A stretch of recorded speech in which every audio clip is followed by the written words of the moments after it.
Christmas dinner was supposed to be about family, warmth, and celebration.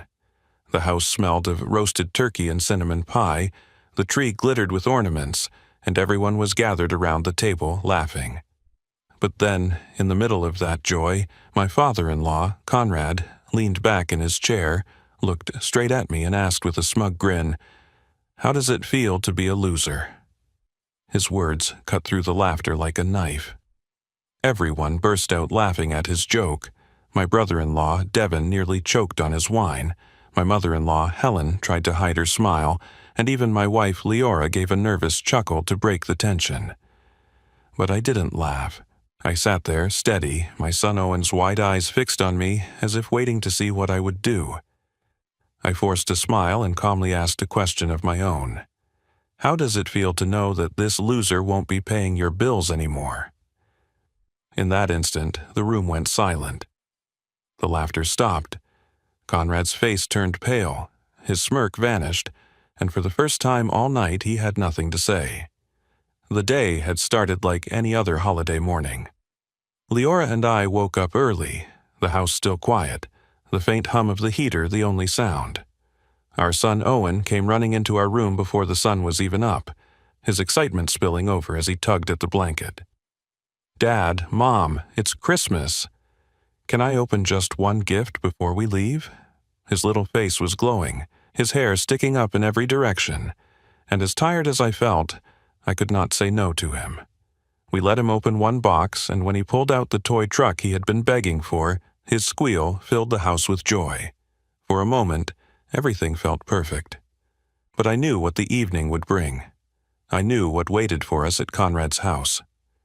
Christmas was never just Christmas there, it was a performance, a stage where Conrad played the role of the proud patriarch, cracking jokes and making sure everyone remembered he was in charge. What the rest of the family never admitted, though, was that the life Conrad paraded around as his own accomplishment had been kept afloat by me. I was the one who stepped in quietly, paying the bills he could not cover, wiring money for the house repairs he could not afford, even writing the checks that put Devin through college. He treated it like a given, as if I owed it to him simply because I married his daughter. The drive over was quiet, as it usually was. Leora could sense my tension, even when I tried to hide it. She reached across the console and squeezed my hand. "I know tonight is always hard for you," she said softly. "But thank you for doing this. They need us." She meant it from a place of love. She had watched her mother struggle under Conrad's pride and poor decisions for years. She had seen Devin skate by, relying on handouts, never once thanking the person who kept bailing him out. She wanted to believe that helping them was the right thing to do, that family meant sacrifice. I wanted to believe it too, but every year, the cost weighed heavier on me. When we pulled up, the house looked warm and inviting from the outside.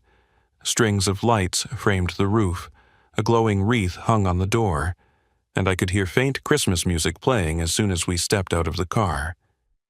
Inside, Helen greeted us first. She was always gentle, her voice soft, her smile kind. She hugged Owen tightly and whispered, "Merry Christmas, sweetheart." She hugged me too, but there was always a hesitancy in her embrace, as if she wanted to say something but never did. Devin was already in the living room, drink in hand, legs stretched out on the recliner as if he owned the place. He gave me that same smirk he always did, the one that said he knew I was the one making his life comfortable, but he would never acknowledge it. "Hey, man," he said casually, lifting his glass. "Glad you could make it. Hope work's not grinding you down too much." His words carried that fake concern that made me want to clench my fists. Conrad arrived last, his entrance as loud as always. He slapped me on the back so hard my drink nearly spilled. "There's my son-in-law," he boomed. "The man of the hour, the quiet one, always working, never talking. Don't worry, we'll get you to loosen up tonight." Everyone laughed, and I smiled politely, but inside my chest I felt the familiar weight pressing down. Dinner was served beautifully. Helen had spent the entire day cooking, and the table was covered with roast turkey, mashed potatoes, cranberry sauce, and pies that filled the room with warmth. Owen sat beside me, his eyes darting from the food to the presents under the tree, his innocence a reminder of why I kept enduring these nights. He deserved a happy Christmas, even if it meant I had to swallow my pride. As the food was passed around, small talk filled the air. Devon boasted about his new job that Conrad had bragged into existence for him, a position he only held because of connections, not skill. Helen talked about the church service she had attended earlier in the day. Conrad interrupted often, making himself the center of attention, telling stories that exaggerated his accomplishments and painted him as the family hero. I sat quietly, as I always did, chewing my food, smiling when appropriate, laughing when expected. But inside, I was already counting the sacrifices I had made, the extra shifts I worked, the savings I dipped into, the vacations I gave up, all so Conrad could stand at the head of the table and laugh without a worry in the world. I thought of the time I paid his medical bill after his heart scare, and he never once said thank you. I thought of the time the roof leaked, and I wrote the check that fixed it, while he told everyone he handled it himself. I thought of Devon's tuition payments, each one a reminder that Conrad's pride came at my expense. Leora glanced at me every now and then, her eyes searching mine for patience. She knew what it cost me to sit there. She loved her father, but she also knew the truth. She was caught in the middle, and I did not blame her. This was her family, her blood. I was the outsider who had given too much and received nothing but scorn in return. Still, I reminded myself why I was there. For Owen, for Leora, for the idea of family, even if it was one-sided. I told myself I could make it through one more night, that I could swallow a few more insults, and that it would all be worth it when the night ended and we returned home to peace. But as I looked at Conrad, laughing louder than anyone else, his glass raised high, his jokes biting deeper, something inside me shifted. For years, I had told myself I was doing the right thing, that providing without recognition was a mark of strength. But as the night unfolded, I began to realize I was not building respect. I was feeding their entitlement, and I knew, before the evening was over, something had to change.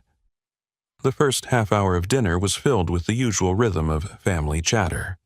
Plates clinked as Helen urged everyone to take more food. Owen sat happily beside me, scooping mashed potatoes onto his plate and humming the tune of a carol he had heard on the radio. For him, the evening was exactly what a child's Christmas should be: food, family, and the promise of gifts under the tree. Watching him helped steady me, but my eyes kept drifting toward Conrad, waiting for the moment I knew was coming. Conrad had always been the kind of man who could not stand silence.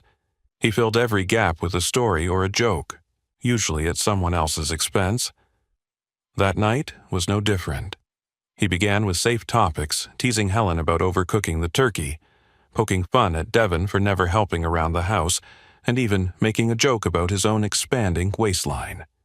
Everyone laughed, relieved to be entertained. Then, as often happened, his focus shifted toward me. He asked about my job in that casual tone that was never really casual. I told him the truth, that work was steady, that I was grateful for what I had, that I was making enough to provide for my family. He nodded, but quickly turned it into a performance. "Steady work, huh?" he said, raising his glass. "That's another way of saying boring. The man works, and what does he have to show for it? No fancy car, no boat, no big house, just steady. Isn't that right, everyone?" Laughter bubbled around the table. Devon chuckled loudest, shaking his head as if he could not imagine living such a life. Helen looked down at her plate, pretending to cut her turkey into smaller and smaller pieces. Leora's hand brushed my leg under the table, a silent plea to ignore him. I smiled thinly and took a sip of water. I told myself I could take it, but the words stung. I had worked double shifts, skipped vacations, and cut corners, not because I lacked ambition, but because I had been funneling so much of what I earned into keeping Conrad's household from crumbling. To hear him frame me as small or unworthy made something in my chest tighten. Conrad was warming up now, encouraged by the laughter. He leaned forward, elbows on the table, voice booming. "You know what I love about this guy," he said, pointing directly at me. "He's dependable. Always shows up, always pays up. A man like that, he's the perfect son-in-law. You can count on him for everything." The words might have sounded like praise to anyone who did not know the truth. But I knew what he meant. He was reminding everyone that when he fell short, I picked up the pieces. When he wanted to brag about being the provider, I quietly made it possible. The dependability he celebrated was the very thing that had chained me to his pride. Devon laughed again, raising his glass toward me. "Yeah, cheers to the guy who keeps this family going. Without him, we'd all be in trouble." His smirk made it clear he thought it was funny. Leora finally spoke, her voice sharp with embarrassment. "That's enough, Devon." She looked at her father, too, her eyes pleading with him to stop. But Conrad waved her off with a chuckle. "Relax, sweetheart. We're just having fun. He knows I'm joking." "Don't you, son?" Conrad asked, turning to me, his face flushed from wine and laughter. I nodded once, but my jaw was tight. My son watched me closely, his fork frozen halfway to his mouth. He was too young to understand all the layers of what was happening, but he could sense the tone. Children always can. He knew his grandfather was mocking me, and he was waiting to see how I would react. The laughter died down as people returned to their plates, but Conrad was not finished. He never knew when to quit. After another sip of wine, he leaned back in his chair, folded his arms, and grinned. "So tell me," he said loudly enough to quiet the table again, "how does it feel to be a loser?" The word landed with a thud. Loser. It echoed in my head, heavy and sharp. Devon burst out laughing. Helen covered her mouth as if she might cough, but I saw the corners of her lips twitch. Even Leora let out a nervous laugh, not because she agreed, but because she wanted to break the unbearable silence that followed. Only Owen stayed still. His wide eyes locked on me, his face serious in a way that no child's face should have to be on Christmas.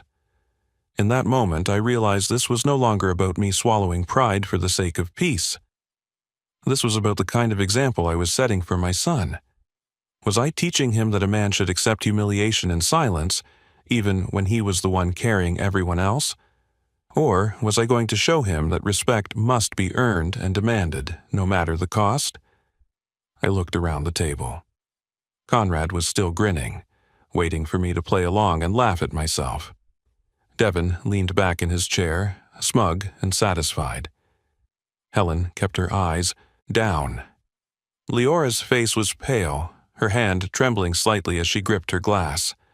I felt the heat in my chest turn into something steady and cold. The years of sacrifice, the countless checks, the long nights of work, it all came into focus. This was not a joke. This was the moment where I had to decide if I would continue letting them define me as less than I was. I smiled, not out of amusement, but out of certainty. I knew exactly what I was about to say, and I knew it would change everything. When Conrad's laughter rang through the dining room, I felt a strange calm wash over me. The word loser hung in the air, but instead of stinging the way he intended, it clarified everything. For years, I had sat at that same table, biting my tongue, pretending his jokes were harmless, pretending his words did not cut deeper with each holiday, but this time was different. My son was watching. Owen's eyes were fixed on me, searching for a lesson in how I handled the insult. If I let it slide again, I would be teaching him that it was acceptable for a man to sacrifice everything and still be treated with contempt. That was not the lesson I wanted him to carry into his life. I set my fork down slowly, careful not to make a sound. I met Conrad's eyes and held them, letting him see that I was not about to play along. His grin faltered slightly, as if he realized I was not following the script he expected. For the first time in years, I felt something shift inside me. I was no longer the silent provider, no longer the man who gave and gave while being treated as less than. I was ready to reclaim my dignity. The decision formed in my mind with a clarity I had never experienced. I would not raise my voice. I would not lash out in anger. I would not give him the satisfaction of seeing me break. Instead, I would use the truth. The truth had more power than any insult. It was the truth that kept him clothed and fed. The truth that kept this house standing. The truth that allowed him to play the role of patriarch while I played the role of ghost. Tonight, I would no longer be invisible. Leora noticed the change in me before anyone else. Her hand tightened on my leg under the table, her eyes widening slightly. She whispered, "Please, don't." But it was too late. I gave her a reassuring look, not one of anger but of resolve. This was not about revenge, it was about setting things right. I thought back to every moment that had brought me here. The night Helen called in tears because the mortgage was overdue and I transferred the money within the hour without asking questions.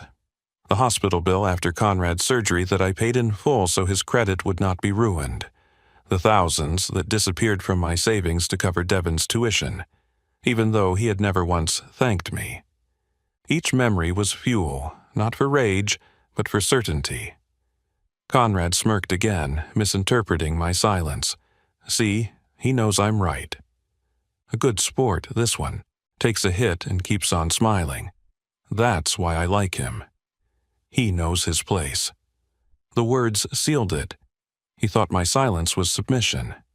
He mistook my patience for weakness. I leaned back in my chair and smiled, but this smile was not the polite mask I had worn for years. It was the smile of a man who finally understood his own worth. I cleared my throat and the sound cut through the chatter. The room quieted. Devon stopped laughing mid-breath. Helen looked up, and even Owen set down his fork. All eyes turned to me. Conrad leaned forward, eager to hear me make a self-deprecating joke, eager to see me confirm his dominance in front of his family. But that was not what he was going to get. The words formed clearly in my mind, sharp and steady. I was going to tell him the truth he had never been forced to face. I was going to tell him that I would no longer carry him, that the lifeline he mocked was the very thing keeping him afloat. He thought he was exposing my weakness, but tonight I would expose his dependence. Leora whispered again, "Think about what you're doing." I nodded slightly, but my decision was made. This was not just about me anymore, this was about her as well, about freeing her from the burden of watching her husband be disrespected by the people he supported. It was about freeing Owen from growing up in a house where kindness was mistaken for weakness. I glanced once more at my son. He looked at me with those wide, innocent eyes, and I knew that whatever I said next would stay with him for years. He would remember not only the words, but the way I carried myself, the way I refused to bow to humiliation. This was my chance to show him what strength truly looked like. I turned back to Conrad, and for the first time in my life I felt taller than him. My voice did not shake. My heart did not race. It beat steady, as if it knew this was exactly where I was supposed to be. "Conrad," I said, my tone calm and even, "you want to know how it feels to be a loser? I'll tell you. It feels like sitting here for years, swallowing your insults while I paid your bills, kept your house standing, and made sure your family had food on this table. It feels like carrying a man who never once had the decency to say thank you." The room froze. Leora gasped quietly. Helen's fork clattered against her plate. Devon sat upright, his smirk gone. Owen's eyes grew wider. Conrad's grin faltered completely, his face flushing red before draining of color. But I was not finished. The turning point was not just in speaking, but in ending the cycle. I leaned forward slightly, still calm, still steady. "And from tonight on, it feels like freedom," I said, "because this loser will no longer be paying your bills." Silence followed, thick and heavy. For the first time in years, Conrad had nothing to say. His face paled, his mouth opened and closed without a word. The authority he clung to so tightly crumbled in an instant. In that silence, I felt the weight lift off my shoulders. I had made my decision, and there was no turning back. The words left my mouth like a final stone cast into still water, and the ripples spread instantly across the room. For years, Conrad had controlled the table with his voice, his laughter, his cutting remarks, but now it was silent. The only sound was the faint hum of Christmas music playing from the living room speakers. He stared at me, his mouth slightly open, as if he had not heard me correctly. Helen's fork slipped from her hand and clattered against her plate. She froze, her eyes darting between me and Conrad. Devon's smirk vanished, his glass lowering slowly until it rested on the table with a soft thud. Leora pressed her lips together, her hand still gripping mine under the table, this time with something closer to relief than fear. And Owen, my son, looked at me with wide eyes that shimmered with something new, something I had never seen in him before: pride. Conrad cleared his throat, trying to laugh it off. "You're joking," he said, forcing a chuckle. "That's a good one. Real funny." His eyes darted to the others, searching for support, searching for the familiar laughter that had always followed his words. But none came. The silence pressed down heavier with each second. I shook my head. "I'm not joking." My voice was steady, calm, louder than I realized, filling the room in a way it never had before. "I've paid your mortgage, your medical bills, Devon's tuition.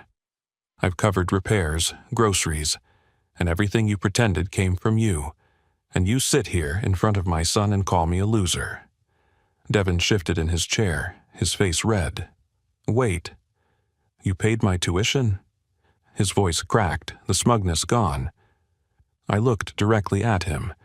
"Every semester. You think your father did. He never had the money. It came from me, from the hours I worked while you enjoyed your classes without a care." Devon's mouth opened, but no words came out. His eyes darted to his father, betrayal plain on his face. For the first time, he saw his father's pride for what it was, a lie built on someone else's sacrifice. Helen looked down at her lap, her hands trembling as she twisted her napkin. She had always known on some level, I suspected, but hearing it spoken aloud stripped away any denial she had left. Tears welled in her eyes, not only from shame, but from the realization that she had let her husband's arrogance blind her to the truth. Conrad's face grew pale, his bravado collapsing under the weight of my words. He tried to rally, his voice rising in a strained tone. "You think you can sit there and embarrass me in front of my family. You think you can walk away after all I've done for them." "All you've done?" I leaned forward, my voice sharp but still controlled. "You've taken, you've mocked, you've leaned on me while pretending you stood tall, you've humiliated me in the same breath you've relied on me. But that ends tonight." The tension broke like glass. Leora, who had sat quietly for so long, finally spoke, her voice strong and unwavering.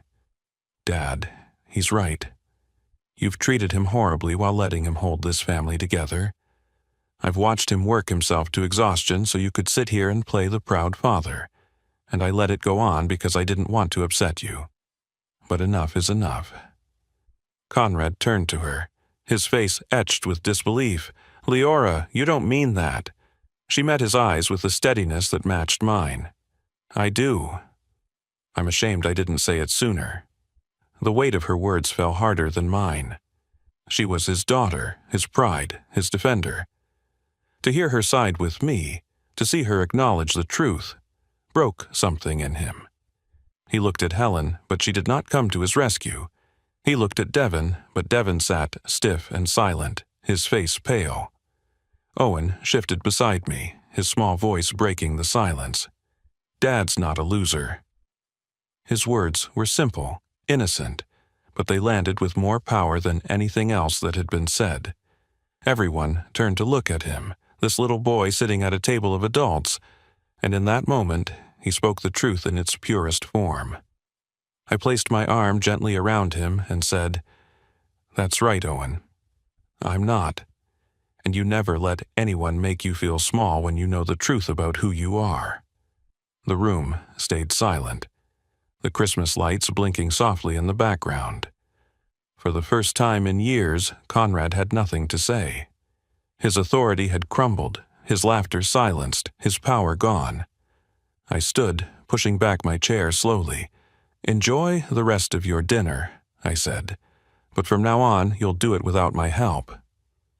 My voice was calm, but the finality in it was undeniable. Conrad's lips trembled as he opened his mouth, but no words came out. He stared at me, pale and broken, stripped of the image he had built so carefully. I knew in that moment he finally understood what he had lost. Leora rose beside me, her hand slipping into mine. She looked at her father one last time, her expression firm. "We're done, Dad. We've carried this weight long enough." Together, we took Owen's hand and walked toward the door. Behind us, the silence of the table spoke louder than any words. For years, Conrad had laughed at my expense, secure in the belief that I would never speak up, that I would keep carrying the burden quietly. But tonight, the roles had changed. The man he called a loser had taken away the one thing that kept his pride alive. And in doing so, I had given my son a lesson he would never forget. The drive home that night felt different than any other Christmas we had ever spent at Conrad's house. The snow was falling lightly, the roads quiet, and the car filled with a silence that was not heavy, but freeing. For the first time in years, I was not carrying the weight of shame or resentment. Instead, I felt a calm strength settle over me, the kind that comes only after you finally do what you should have done long ago. Owen sat in the back seat holding his toy truck, his eyes glowing with the innocence of a child who had just witnessed something important. He did not fully understand the financial history, the years of sacrifice, or the dynamics that poisoned so many dinners, but he understood one thing clearly. His father had stood tall. He had seen me refuse to let someone disrespect me, and he had heard me speak the truth without fear. That was enough. That was the lesson that would stay with him. Leora reached over and rested her head against my shoulder as I drove. "I should have said something years ago," she whispered. "I let him walk over you because I was afraid of losing my family. But you showed me tonight that family is not about blood if it comes with humiliation. It's about respect, it's about honesty, and you gave us both of those tonight." Her words meant more to me than anything else. For years, I had worried that my silence was creating distance between us, that she might begin to see me the way her father described me. Steady, but unimpressive, dependable, but small. But that night proved that she saw me for who I truly was, and she was proud. That pride meant everything. In the days that followed, the silence from Conrad's house was deafening. No calls came, no texts arrived, and no apologies were offered. Devon stayed quiet as well, humiliated by the truth of how his education had been paid for. Helen sent a brief message to Leora, not to me, saying she hoped we could all move on. But there was no anger in their silence, only the stunned realization that their lifeline was gone. They had to face the consequences of years of arrogance and entitlement. At first, part of me worried. I had always believed in helping others, and even after all the insults, cutting off support felt harsh. But then I remembered how Conrad had looked at me when he called me a loser. He had believed it so deeply that he felt entitled to laugh about it in front of my wife and my child. That belief was only possible because I had allowed him to lean on me without demanding respect in return. By stopping it, I was not punishing him. I was teaching him, in the only way left, that dignity cannot be bought and disrespect will no longer be tolerated. What surprised me most was how light I felt. I had expected guilt. I had expected second-guessing. Instead, I felt stronger, more certain of myself, and more present with my own family. Without the constant drain of supporting someone who mocked me, I could focus on building the future I wanted for Leora and Owen. I could finally use my hard work to invest in us, not in keeping another man's pride alive. Owen spoke about it once, a few days later, when we were sitting on the couch together. He looked up at me with serious eyes and said, "Dad, you're not a loser." "You're the strongest person I know." I hugged him tightly, my throat thick with emotion. That moment confirmed that everything I had said at that table mattered. It was not just about reclaiming my dignity, it was about giving him an example of what self-respect looks like. Looking back, I realized that confrontation was not just about a single insult at a Christmas dinner. It was about years of imbalance, years of sacrifice taken for granted, years of silence mistaken for weakness. Standing up that night was a turning point not only for me, but for my entire family. It changed how Leora saw me, how Owen would remember me, and how Conrad would be forced to reckon with his own dependence. The lesson I carried forward is simple but powerful. Providing for others means nothing if it costs you your self-worth. Helping family is noble, but when that help becomes fuel for disrespect, it poisons everyone involved. True strength is not just in how much you can carry, it is in knowing when to set the burden down. So, if you've ever felt like you were giving and giving while someone mocked you or dismissed you, remember this. Your silence may keep the peace, but it will also teach others that your sacrifices are theirs to exploit. The moment you speak the truth, you reclaim not only your dignity, but your future. That Christmas dinner marked the end of one chapter in my life and the beginning of another. I walked away, not as the family's silent provider, but as a man who finally demanded the respect he deserved. And in that moment, I became the kind of example I wanted my son to remember for the rest of his life. If this story connected with you, if you felt the weight of those words at that Christmas table, then do me a favor. Like this video, share it with someone who might need to hear it, and let me know your thoughts in the comments. Have you ever been in a situation where you had to finally stand up for yourself? I would love to hear your story, and if you want more powerful real-life stories like this, make sure you subscribe to the channel so you don't miss the next one.